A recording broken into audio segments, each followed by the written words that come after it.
Hello and welcome to Plant Crafted Pantry. Today I'm giving you a tour of my pantry.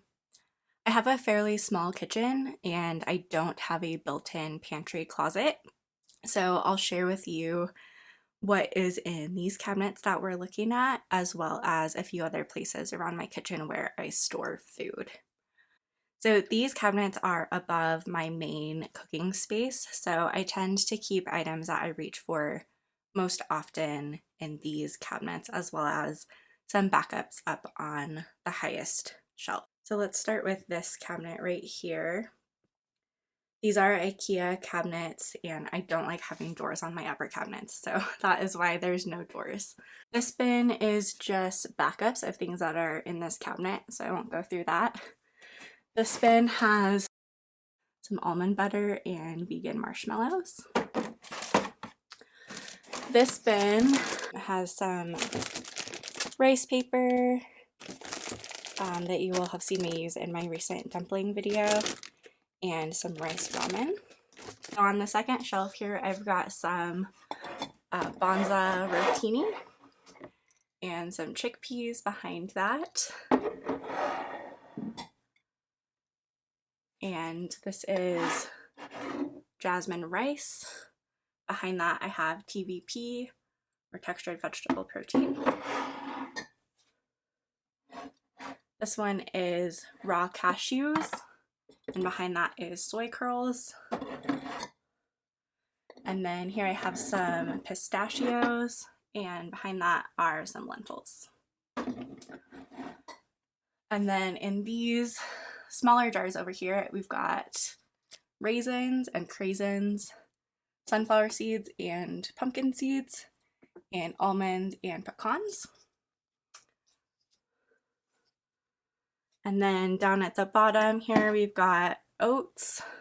Behind that is chickpea flour, sugar, and behind that is tapioca starch.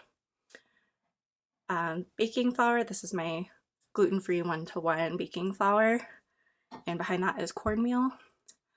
And then I've got soybeans, which I use to make my own soy milk, and I will link that video if you haven't seen it. And behind that is some powdered soy milk that I use mostly in baking. And then I have soy lecithin here, which I also use for the soy milk. And behind that is baking powder and psyllium husk powder, both of which I use for gluten-free baking. So moving on to this cabinet over here.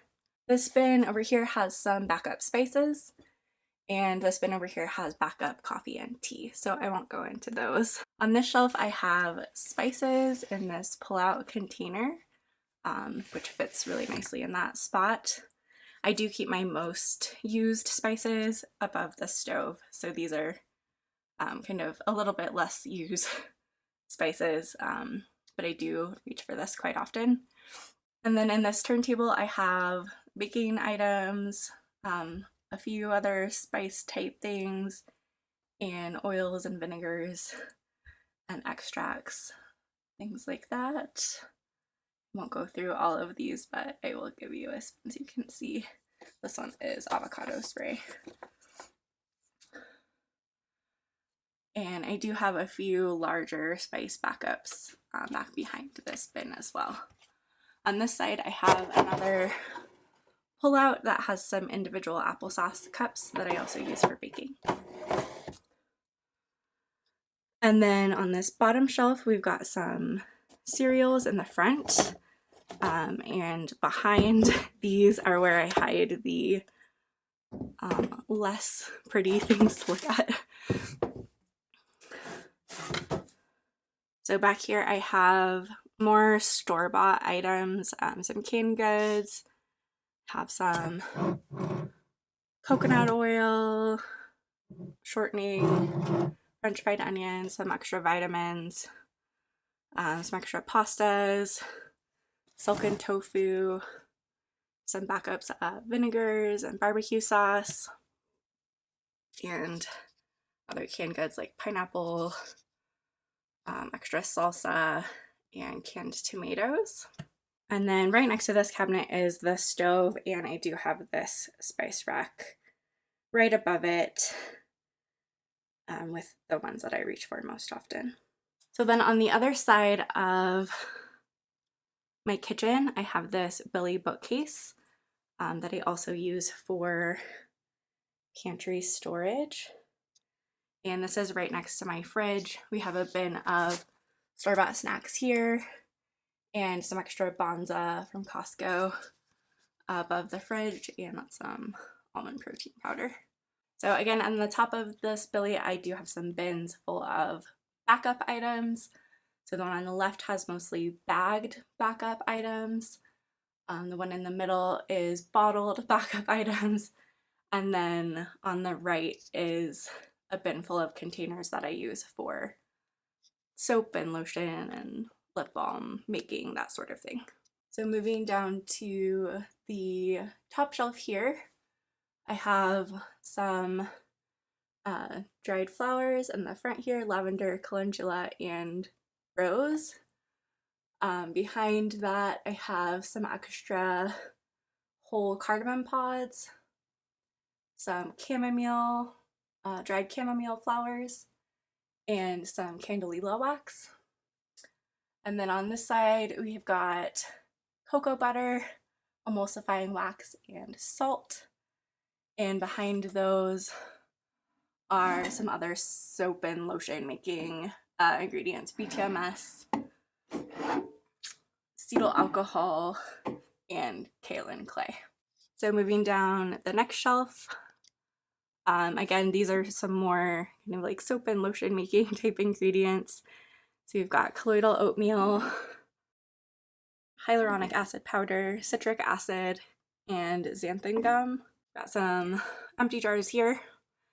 And then tomato powder, which is very useful actually. I've discovered this recently and I love having this. Instead of needing to buy cans of tomato paste or sauce, you can just reconstitute this in different ratios to get those ingredients.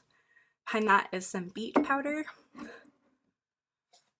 And then I have some dried elderberries. Behind that is some dried cica or Centella asiatica. If you saw my lotion video, you saw me use that in an infused oil. Then I've got some dried ginger and cinnamon, and behind that I have 2 types of cocoa powder, natural and Dutch cocoa powder. On this next shelf I have some home canned items in 1 cup jars. So this is some canned potatoes and carrots that I use as a vegan cheese sauce starter. We've got some pickle relish. This is a pear caramel sauce. It's really good. Strawberry jam in these 2 rows. And these are caramelized red onion relish. I've got 4 jars of that. And behind this I have my regular size canning lids and a few rings. And then in these jars here I have some spices that I mainly use for making my chai concentrate. I've got whole nutmeg, whole cloves, and whole cardamom in the back. And then I've got some color / flavor powders over here. So spirulina. Behind that are a couple empty 4-ounce jars and some pickle crisp. And then got butterfly pea powder, ube powder, and some extra turmeric back in the corner. This is my pint jar shelf. I have some more vegan cheese starter just in pints. I have 1 jar left of baked beans, so I'll probably be canning more of those and we'll make a video on that soon. I've got canned chickpeas and black beans and bread and butter pickles. And then these are some dehydrated shredded carrots, which I'm almost out of, and some dehydrated frozen mixed vegetables. And then these are my wide mouth canning lids and a few rings. And then the next shelf down has quarts. So this is some dehydrated shredded zucchini, which is very useful to just throw into dishes to get a little extra veggie. We've got some instant rice back there. This is dehydrated spinach and some millet flour.